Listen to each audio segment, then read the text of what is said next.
Time for NuWellness TV with Dr. Lee. Join your host, the accomplished Dr. Cherilyn Lee, as she welcomes the leading experts in health and well-being as they explore the advancements in natural health, physical fitness, nutrition, integrative medicine, and self-discovery.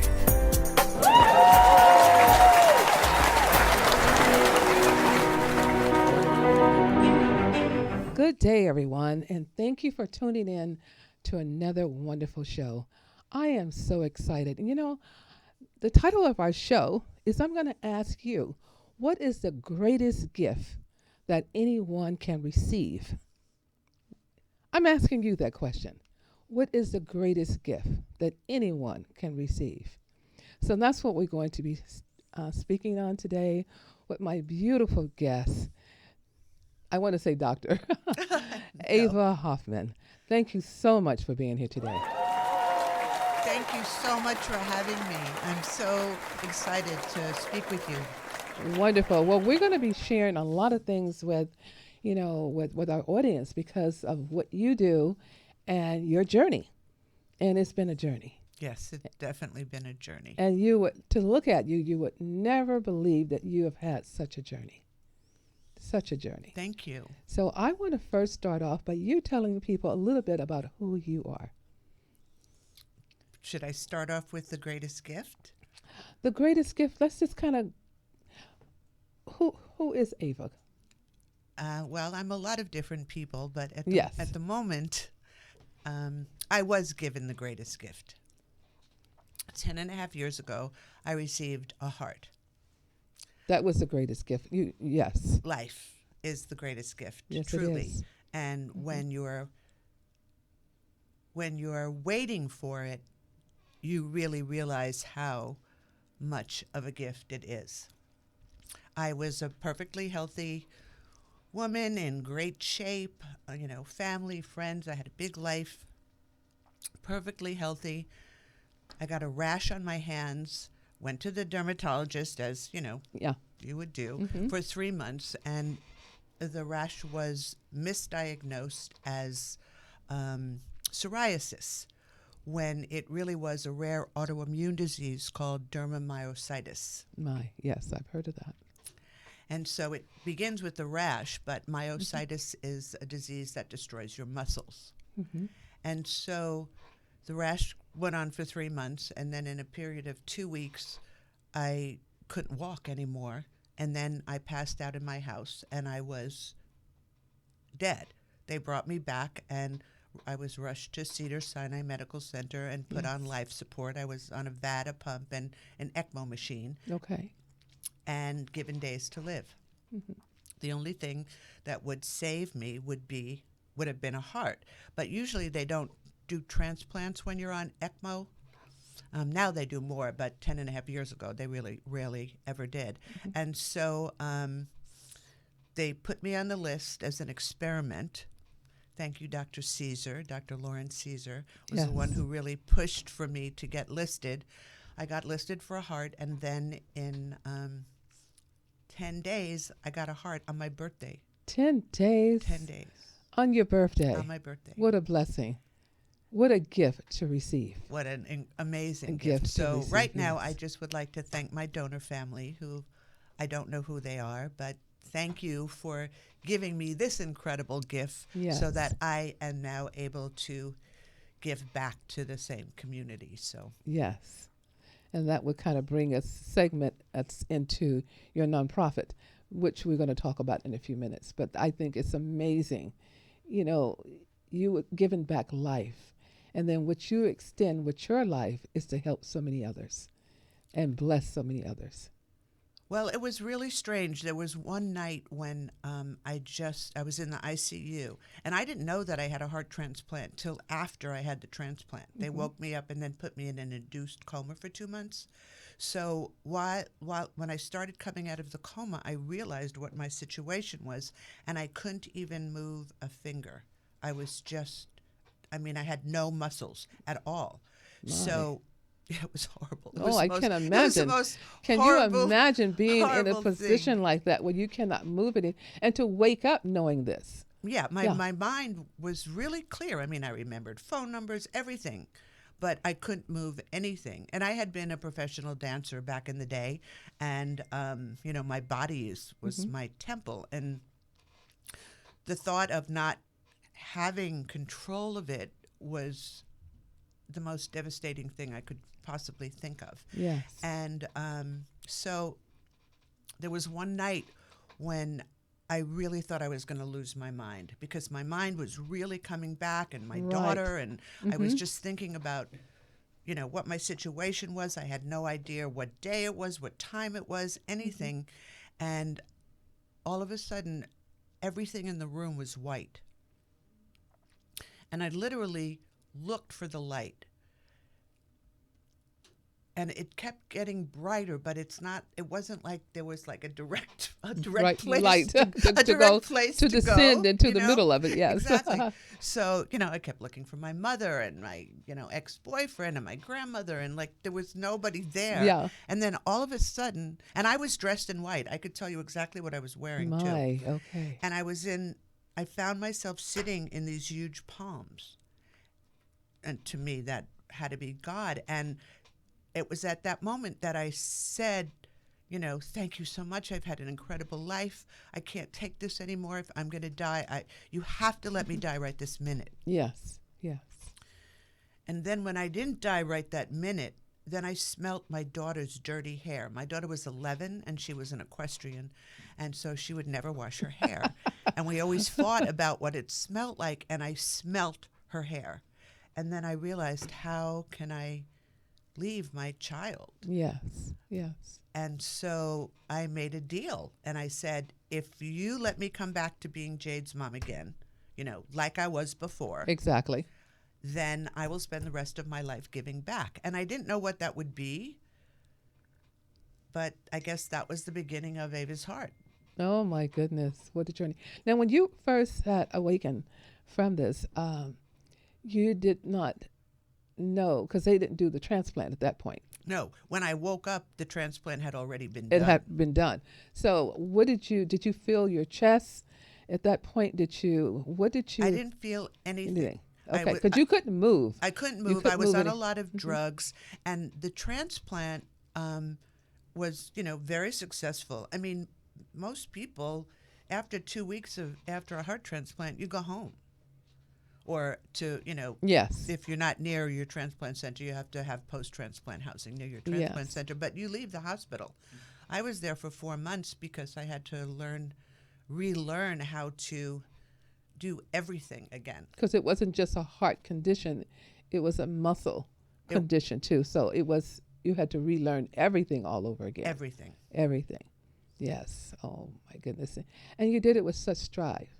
You actually did it. And for a person to have gone through what you have gone through, when we met, what was it, last year?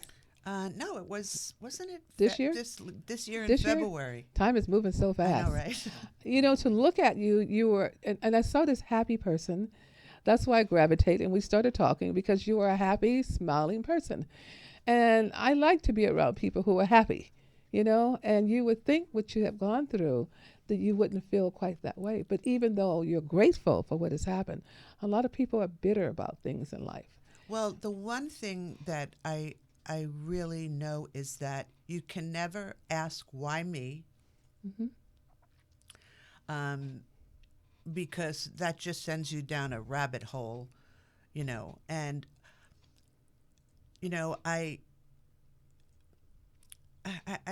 I think it's just being a dancer. I think dancers are really special people. Yes. I mean, we work so hard.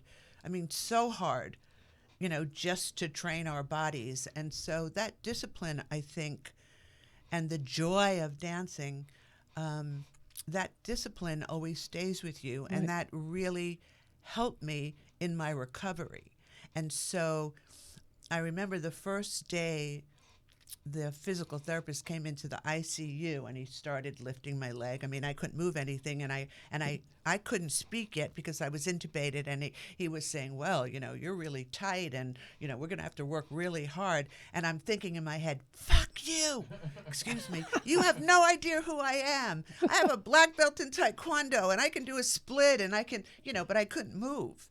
And so it was that, we had this battle between us, which really pushed me to relearn everything again. All over again. Now, when you speak on, you were doing ballet. Ballet. You said a dancer. So what type of dancing did you do, and what age did you start? I started at 3 doing ballet. Okay. And I grew up in Westchester and went to a local school in Yonkers. And this teacher produced some great dancers. I mean, so many of us went on to work professionally. Mm-hmm. And then I used to go into Manhattan every day and dance at the Metropolitan Opera House. And I did that till I was about 15. And it was then that I realized that I was not going to be a great ballerina. Okay. I didn't have great feet, and point wasn't really my thing. And I started looking into other areas of jazz. And then I went to NYU. And I majored in dance, and I finished school. I started auditioning, and the first job I got was dancing, a backup dancer for Gloria Gaynor. Oh, my goodness. So we're going to keep looking this way because the audience don't know why you're looking that way. Okay. Okay?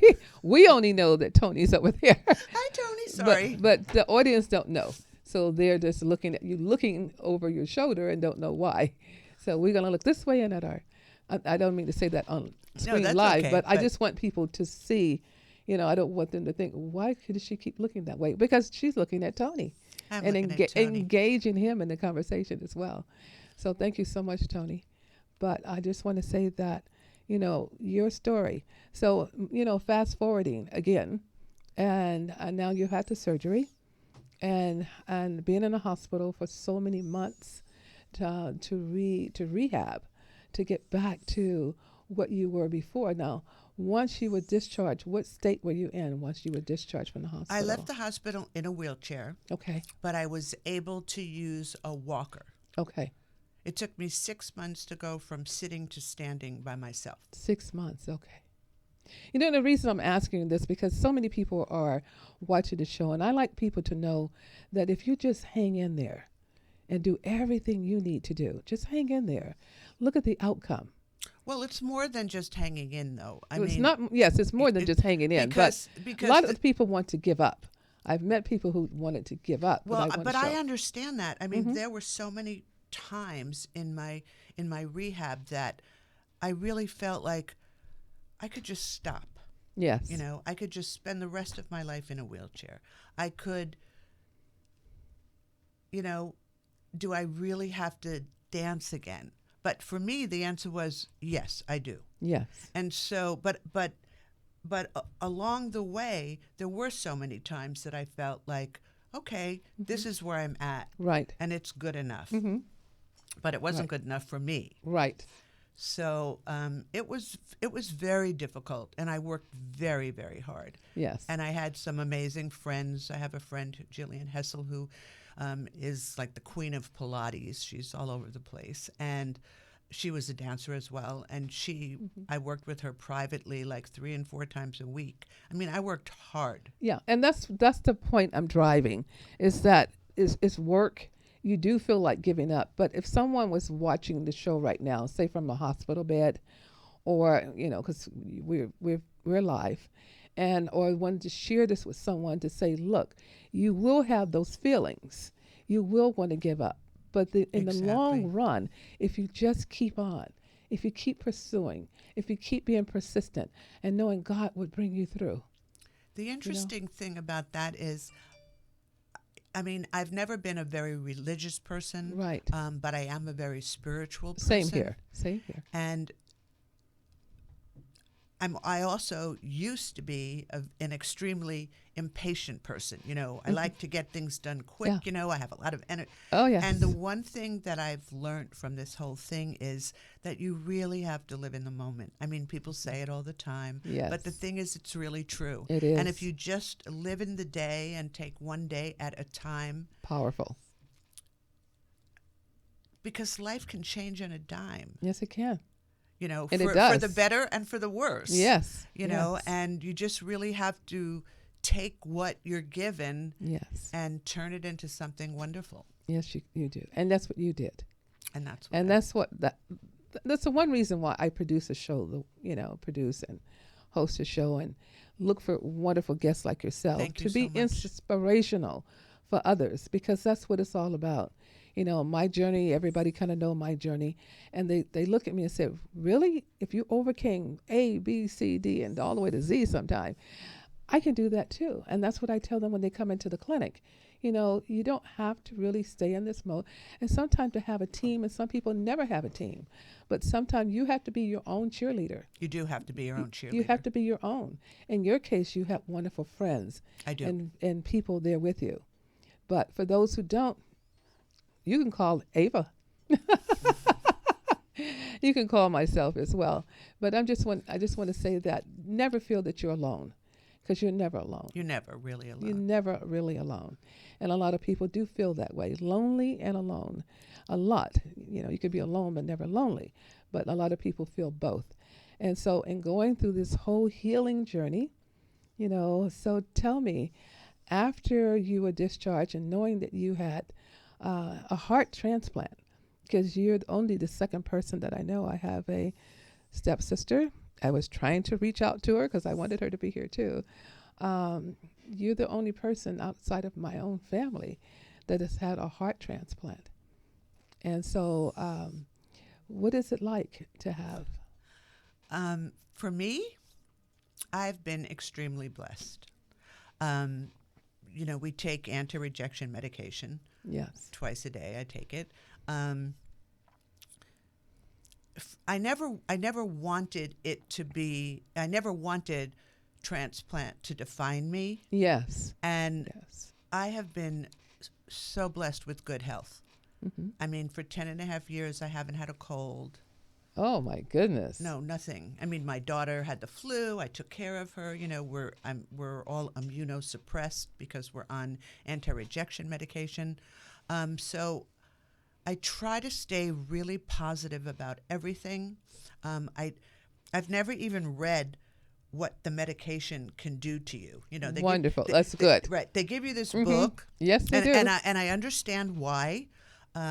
And I started to read it in the hospital, and I totally freaked out. Like, I'm going to get skin cancer from the Prograf and, my teeth. And so I decided, you know what? I'm just going to throw this away. And when I start feeling sick, I'll call the doctor and deal with it. And so that's just me. And again, I've been so blessed. And I really believe that night in the hospital when I spoke to my higher power, or whatever that is for you, that I was chosen to do this, that everything that I've done in my life, dancing, performing, running a business, being rejected a lot, because when you audition, you don't get every job. Right. So I really feel like everything that I did before my transplant prepared me for this huge undertaking that I have embarked on, and it is definitely the most difficult thing I have ever done in my life. What a journey. And so fast forwarding again, how do you, I want to go down into a little bit more about what you do, what your organization, and what prompts you to set up Ava's Heart Foundation.org. So Thanks. What prompted you to set up the organization?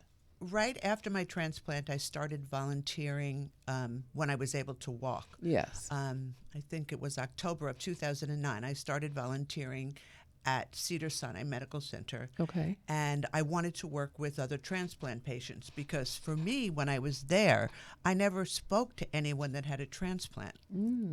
Okay. And so Jenna Rush, who was my transplant coordinator at the time,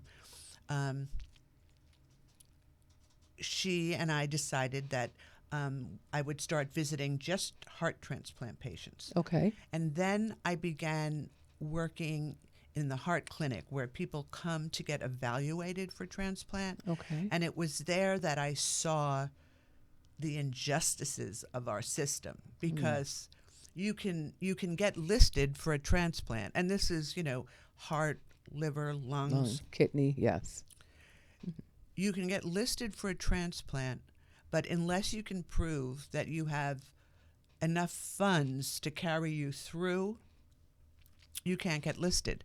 So first of all, Really, I didn't know that until you told me. yes, Because I knew some people who were listed, and I didn't know I thought it was basically based on your insurance or. well, your insurance covers it. Yeah. But if, let's say, you live in Bakersfield, there are no transplant centers in Bakersfield, so you have to come here Yes. to either Cedars or UCLA or in San Diego or up north. But Cedars and UCLA are two of the best transplant centers. Okay. And people come from all over the United States Right. here.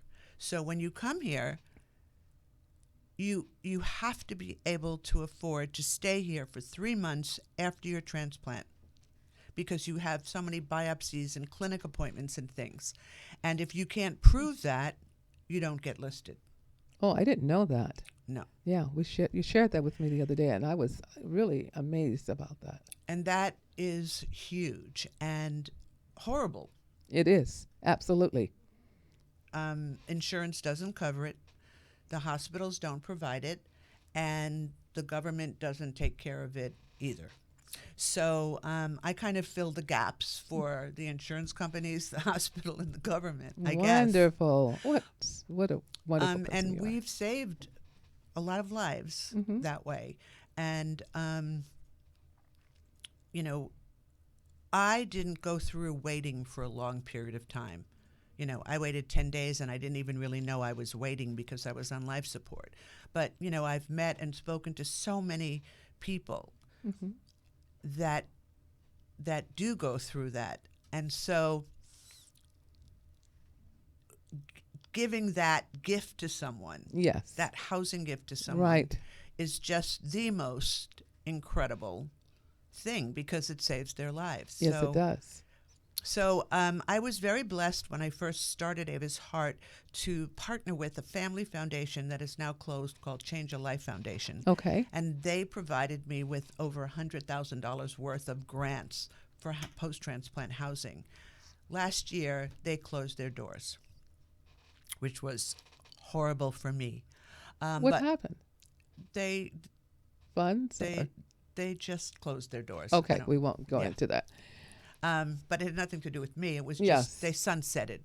And so I'm so grateful to them.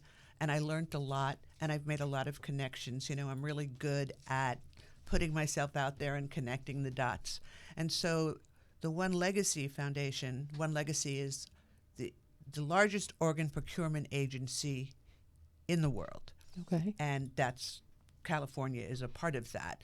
And that's they procure the organs and like that. And they started Donate Life California, where people can register to be organ donors. And so they're very supportive of what I do. And some other companies like CareDx and Syncardia. And so, I get by, Okay. and I'm trying to build more relationships and trying to prove the need. Right. The problem is that most people don't really understand what that is. And so I've been looking for housing and, trying to get someone to buy me a house. And this wonderful gentleman who doesn't like me to say his name owns a lot of property in Los Angeles. And he gifted me the duplex, the bottom floor of a duplex.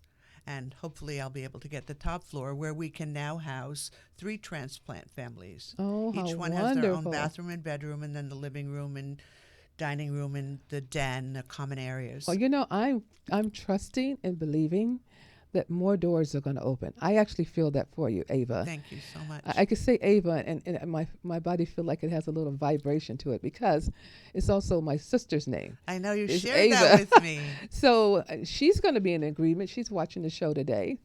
Hello there, my sister. Hello, And she just hello had there, a sister. she just had a birthday. So happy belated birthday. Happy birthday, Ava. So I just want to say that you have a lot of people now that's going to be sending up a lot of light, a lot of prayers for a lot of things to happen for you, because you're a giver and this is to help other lives. I mean, can you imagine? I had no idea that if you didn't have proof that you can sustain yourself, they wouldn't even put you on the list. Now I know why a couple of people I know never made it to the list. It's Now I know not why. that easy to get listed. Yeah. They put you through a lot psychologically, physically, and but it's a wonderful thing. Mm-hmm. I mean, organ donation is amazing. So last year, I felt like what I was doing wasn't complete. Yes. Because the reality is for, myself and every other transplant patient Right. out there and all of the companies that, make a fortune on the medication, without the donor, there's no story. If Right. there's no donor, there's no story. Exactly. And so someone had reached out to me when I had first started Ava's Heart. It was a single mother whose 17-year-old son had been killed in a drive-by. He was the first child in her family to go to college. He was a great kid. It was, Yeah. wrong place, wrong time. Mm-hmm. And she didn't have money to bury him or cremate him. Mm-hmm. She was a single mom. Her husband had passed away. She had 3 other children. And so even though it wasn't what I was doing, I helped pay for the funeral. Yes. And so finally last year, that's something else we started doing. Mm-hmm. And since March of this year, we have helped cremate or bury 32 donor families. Oh my goodness. That's amazing. And when a That's mother amazing. calls and says, my son was 12 years old and he was killed crossing the street and I can't bury him and I don't have money to cremate him. And you say, okay, just tell me where to send the check. Yeah. And it's just a pretty amazing feeling. I mean, I know it is.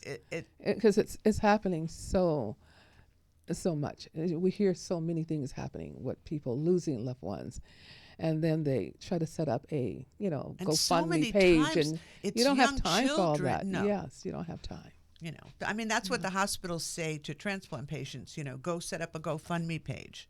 Well, do you want to be setting up a GoFundMe page when you know you're dying No. and waiting for life and you need to raise money so you can, pay your rent at home and then pay your Exactly. rent near.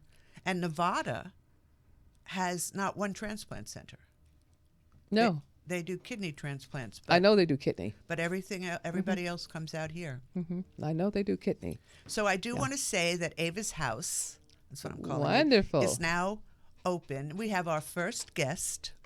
Wonderful. Congratulations. Congratulations. He's a young boy. He's 25. He told me I could say who he is. Okay.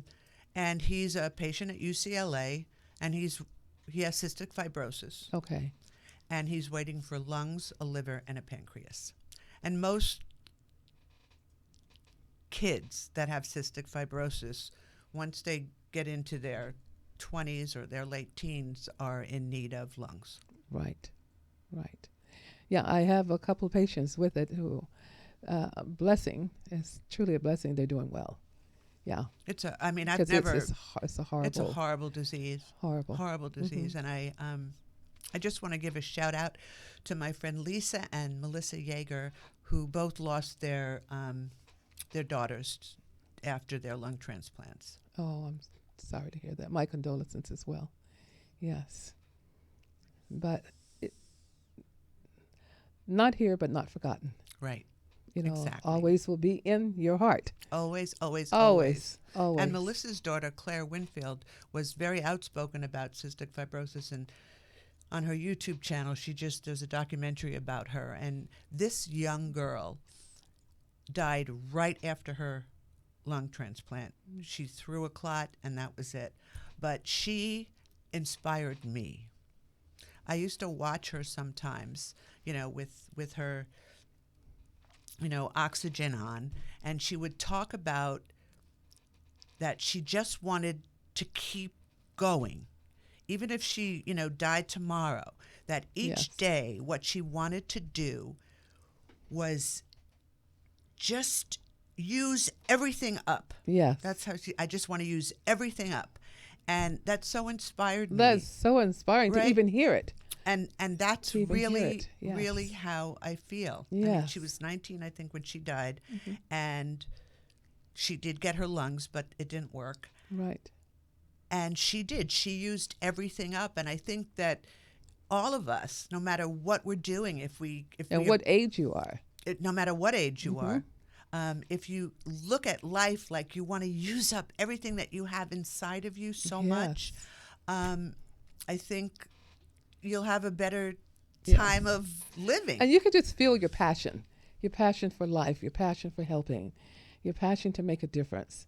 And I think this is why people are going to be giving you more. Oh, thank you. And that's my prayer for the show, that someone is going to watch it and they're going to be at your event that we're going to be talking about, and they're going to make a wonderful donation, because you can see and feel the sincereness.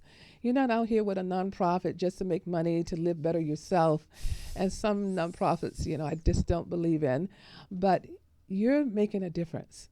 And to have the home and have someone there, a young man, it's just amazing. Well, the thing that really touches me so much are the young people that I meet. Yes.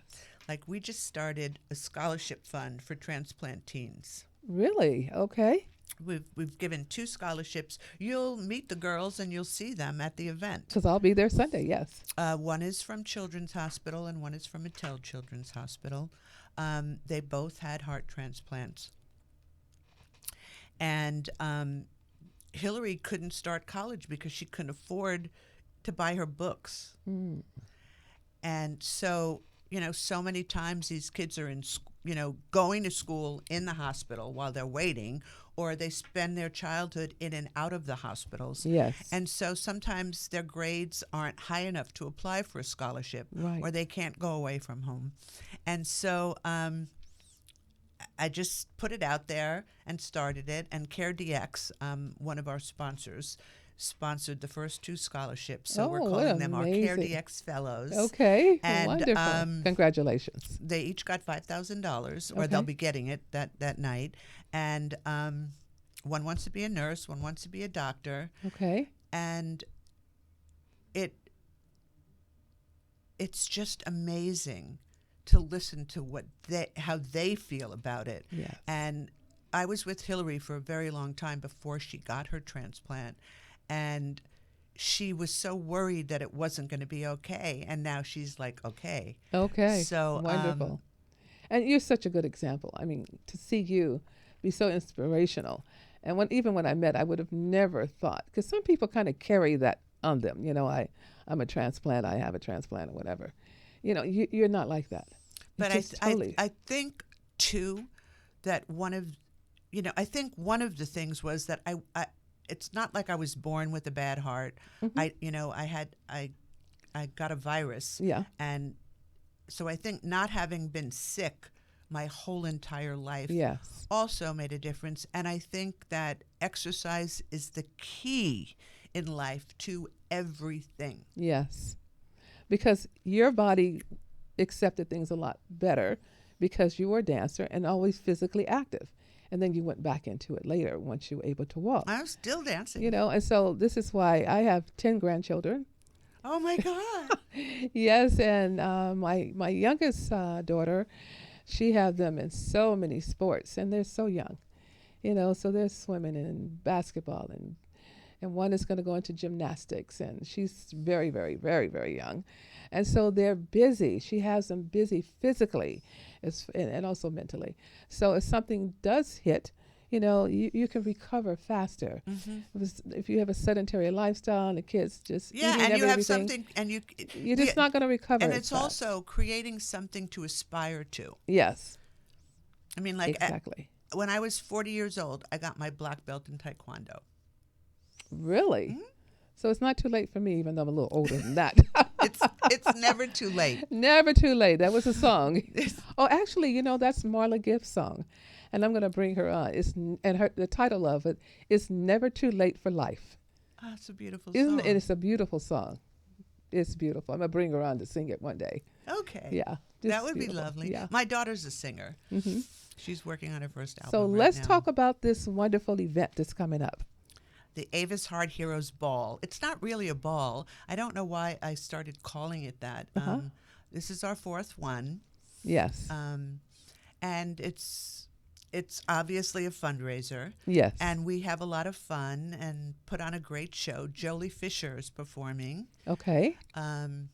She's going to be at Vibrato tonight, by the way. And Maria Howell and X, who's a Grammy winner. And we just have a bunch of surprises. Wonderful. And, usually I do a sit-down dinner like that, but I decided not to do that this year. So it's going to be very interactive. You're going to be there. I'm going to be there, and I'm going to be providing a service. That's exactly right. Yes, the time that I'm there. So it is going to be a 3-minute cardiovascular and metabolic screening. Just 3 minutes.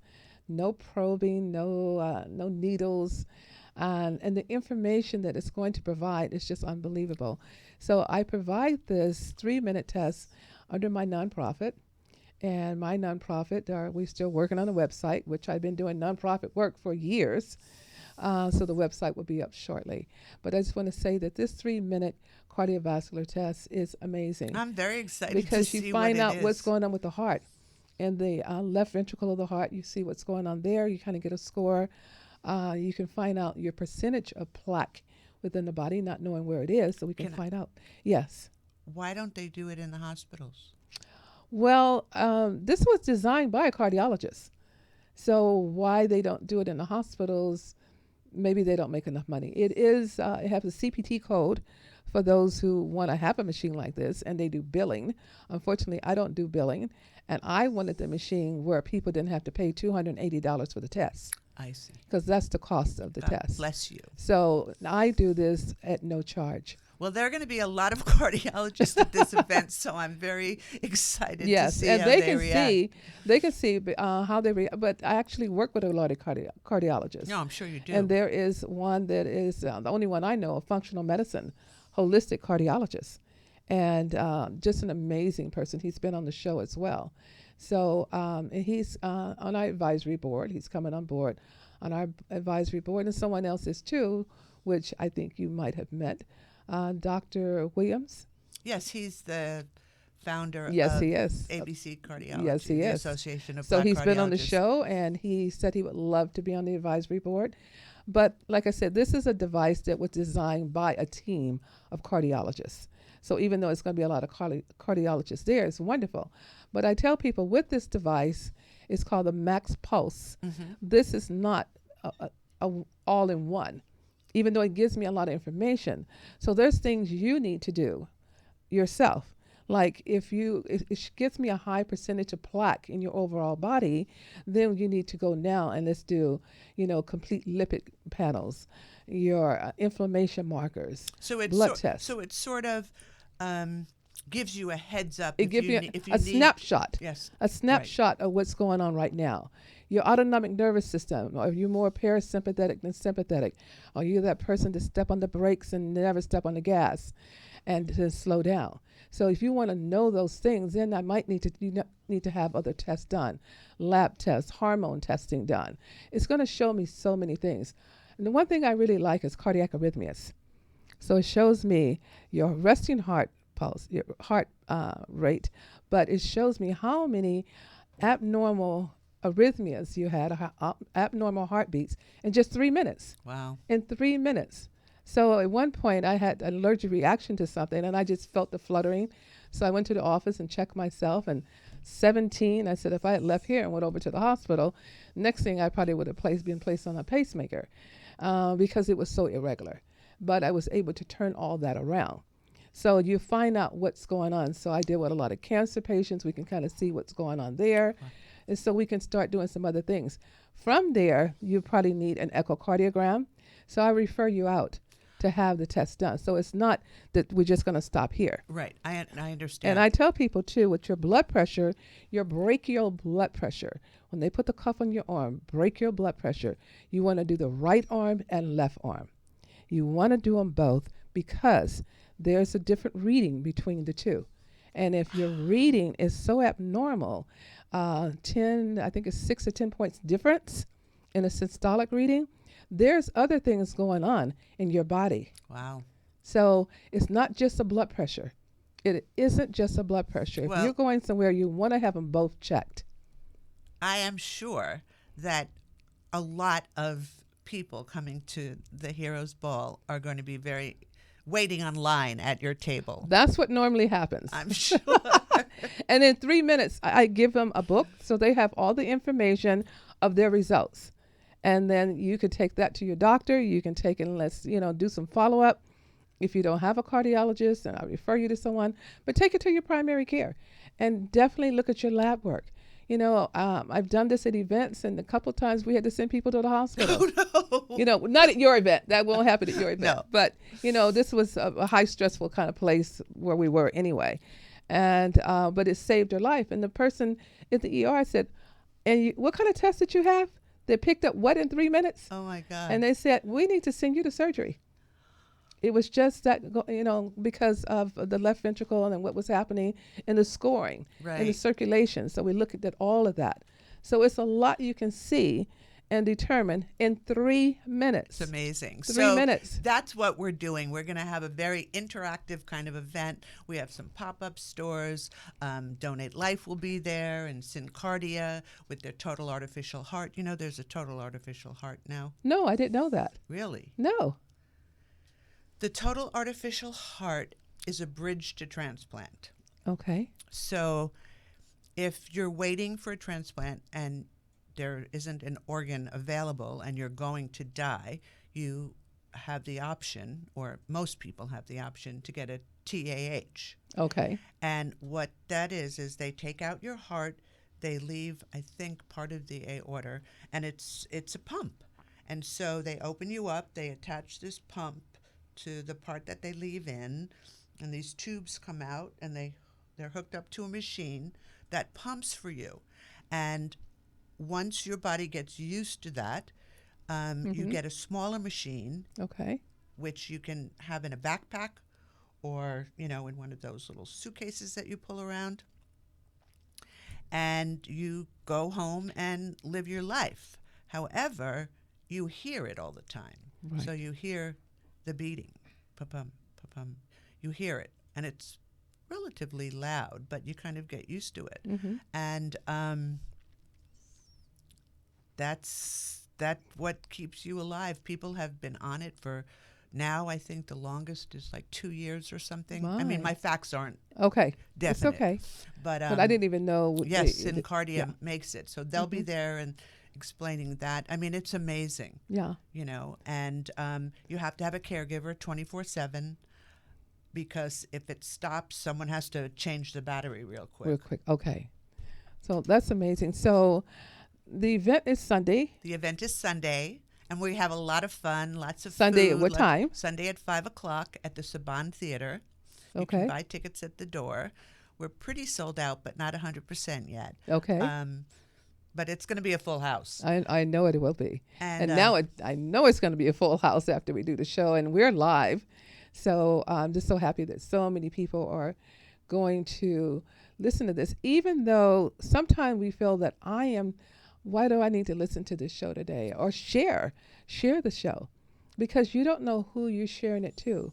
We never know from moment to moment what's going to happen in our life. That's why you want to live it to the fullest. Every day. Live it to the Use fullest. it all Every up. Use second it of all it. up. My daughter, she was so funny. She walked into my birthday party that I had this year in February. And she said, Mom, have you been drinking? I mean, I was like, and she said, have you? No. I said, no, I don't really drink anyway like that. And she said, because I said, you know what? I'm high on life today. I turned 67, and you guys thought I might not be here when I turned 65 because my father died of a heart attack at 65. I said, no, I'm going to follow the footsteps of my grandfather who lived to be 100. 100. Yeah. That's a so good number. Epigenetics. So it's so important for each moment of your life to be happy. You'd be surprised what it does for your internal organs to just stay happy, to smile, to think positive. Smiling and laughing. Stay in a place of gratitude. Stand in a place of gratitude. Yes. Just be grateful. Grateful for the moment, but grateful you're breathing. Grateful if you are on with the transplant or anything going on. Grateful you're still here. You're above, Yes, you definitely. are above. And, So- you have to find the good things in your life. Yes. Not look at what you wish you had. Or sometimes, you imagine that someone has this incredible life because they have yes. so much money and all this and all that, and they can go and do and buy. And you know what? They're not any happier than you are. No, and sometimes they're miserable. And we've seen in the media some entertainers Of that we course. thought was very happy, and look what happened with them. So it you really, don't know. It just comes from inside of It's yourself. you. Be you. Be happy with you. Love yourself. Sometimes it's no one there to give you a hug. Hug yourself. Or get a dog. Always. That keep you healthy too. Keep I your know. blood pressure lowered. I have a fabulous Yes. golden retriever who's like my best friend almost. And a lot of times they definitely are your best friend.